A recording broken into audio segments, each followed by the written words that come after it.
Hey everyone, my name's Chris, and this is a short introduction to trip authorization inside eduTrips. This is around if you're planning a trip and how to seek authorization, and also if you're an authorizer inside your organization. So with authorizations, we kind of classify these under two areas. What we call multi-step authorization and multi-stage authorizations. Now, what we're talking about with multi-step authorizations is that you can have the authorization go through multiple peoples inside your school or college. So this could potentially be your school, this could potentially be a head of year, also a head of department, maybe a head of year, if you have an EVC, and then all the way up to your head. And it kind of chains through those people, and each stage they have to authorize what they're required to authorize for. The second part of authorizations is around the multi-stage authorizations. So what this means is that you can get the trip authorized at different stages. So we've broken it down into 3 key stages, which is our initial authorization. So the reason behind this is that you're submitting initial authorization to say, can I run this trip? Can I start planning this trip? Does this trip meet the criteria of our learning objectives for the year? Does this trip, can we afford this trip? Do we have the right cover? You would tend to potentially have, maybe it might be the EVC directly, or it may be a head of department to check that the learning criteria is met, and it meets kind of what the criteria is for the year. So yeah, so that's kind of the initial authorization. We have risk assessment authorization. Now this is an optional authorization, so you can have it when a risk assessment is uploaded, that can go sent separately to an individual to authorize that risk assessment separate to the rest of the trip.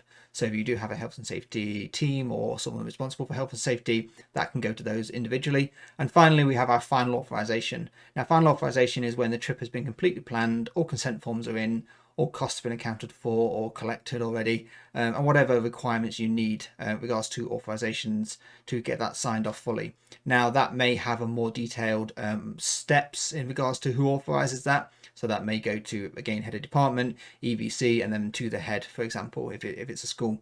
So you can have a much more detailed, much more in-depth review of those trips to make sure they're getting signed off correctly. Once you submit your trip, it will be sent electronically via email to the authorizer, and they'll also be able to log into their dashboard and see what's outstanding in regards to authorizations there. We also have reminders for authorizations. What that means is you can set a reminder time frame. So if you have an overseas trip, you may say it needs to be final authorization submitted 8 weeks before it travels. If it's a day trip, you may say 2 weeks before it travels.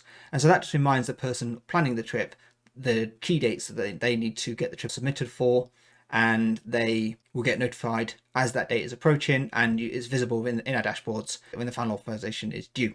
Okay, so I'm just going to jump straight into the solution now. As you can see, I'm now logged into the solution as a user, and this user has the ability to authorize trips.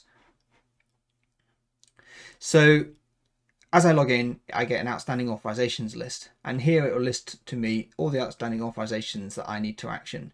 You'll see that it identifies what type of authorization we're looking for, so final authorization, initial authorization, and then we'll have risk assessment authorization here. So straight away you're notified what type of authorization you're looking for. From here I can click view trip. That takes me into the trip, allows me to validate that this trip is ready to be authorized. We have other videos around how this screen works and what all of these different statuses mean. I encourage you to go and watch the videos around what the screen means and what the statuses mean. But effectively what you're looking for as a authorizer is ticks in those boxes are there. And if there's not, then obviously you would investigate to see why there's not. Sometimes it's a valid reason, why there's maybe there's been a difference between what was requested and what's actually traveling, and it's just identifying that's happening. And obviously you can click individually into each of these sections and review the content that's been entered just to make sure that it matches what you're going in to authorize the trip for. You can also see here on the list of all the trips and events the status of the authorization. So awaiting final authorization, awaiting final authorization given. You can see here the status of each one very clearly. And if you click into the detail, it will show you actually who it's waiting to be authorized by. If the authorizations steps had multiple people as part of that, it would show you all those names in there and which of those had authorized it and who it was waiting with. Now, as I'm the authorizer of this trip, I can go into authorize, and again I get to sort of see all the people in the list that are responsible for authorizing this trip and what status they're at. And as you can see, my name is not been authorized, and so I have a choice here to either authorize this trip, send it back for amendments, or just do not authorize this trip. And with any of those points, I can submit a note or reason back to the trip planner. So I'm going to authorize this trip, and that's that trip authorized. It gives you a date of when that trip was authorized and by who. And now what will happen is, as the trip planner, you'll get a notification to say that trip has been authorized. If there was additional people in the authorization process, they would get a notification to say they need to authorize this trip. So that is a process of how you actually authorize a trip as an authorizer. So with regards to seeking authorization as the trip planner, I'm just going to walk you through that process now. As the trip planner, I would select the trip type. We do have videos about how you plan your trip, and so I won't go into too much detail about what these fields in this form consist of, but I will just highlight the points in regards to the authorization.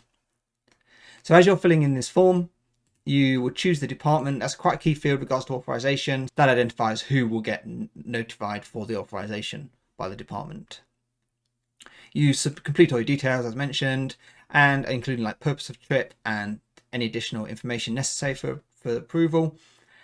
And then you would click submit on that trip. By clicking submit, the trip would get created, and at the same time a notification would be sent to the trip authorizer for that department that you selected to authorize this trip. And at this stage, once they've authorized that trip, as mentioned, that is giving you initial authorization to say, yes, this trip has been reviewed and is ready to go, ready to be planned. The next part of the process is around risk assessment authorizations. When you're planning a trip, you upload your risk assessment, or you can submit our online form. And what happens is, as you're entering that information, as you've submitted and saved that information, if you have it set up in your account, the risk assessor for the department of that trip will get notified that risk assessment has been submitted and needs to be authorized. This is an optional authorization process. If you don't have that turned on in your account, then it won't actually be submitted to anybody, and it can be integrated as part of the final authorization process. But if you have got it set up, a notification will be sent as soon as you submit or upload a document here. The final point is the final authorization process.